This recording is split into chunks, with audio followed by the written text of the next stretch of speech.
नमस्कार मु राखी आपण मानु स्वागत करछि मोर आउ एक नुआ वीडियो रे। तो आज टॉपिक होछि what should happen and what needs to happen in a person's life.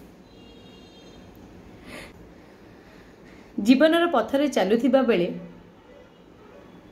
किछि जिंस आम द्वारा होई थाए आउ किछि जिंस आम सहित घटी थाए।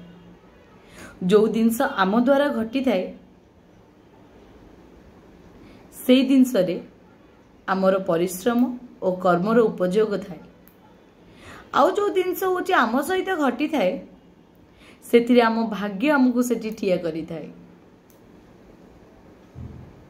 किंतु जीवनर सही मुहूर्त रे आम सहित ठीक घटीची ना परिस्थिति आमको बाध्य करैची अलगा पथ को आपणेबारे। जेमिति कि गोटे 8-10 वर्षर छोट छुआ जार बयस होची पाठ पढ़िबा कथा किंतु ता परिस्थिति ताकू बाध्य करे ताकू मंदिर रे कि ट्रैफिक छक मानकरे भिक मागिबा। सेही परी गोटे चासी दीर्घ 3-4 मास धरी दिन राति एक करी अक्लांत परिश्रम करी फसल करि थाए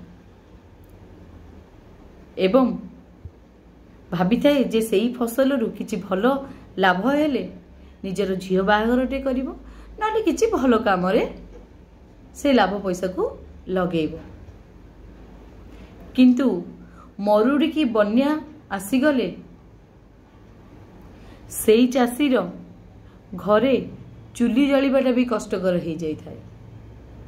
तो मो कहिबा अर्थ आपण माने बुझी पारथिबे बोली मो आशा करूची। कौन घटिबा कथा आ कौन घटे आम सहित। धन्यवाद।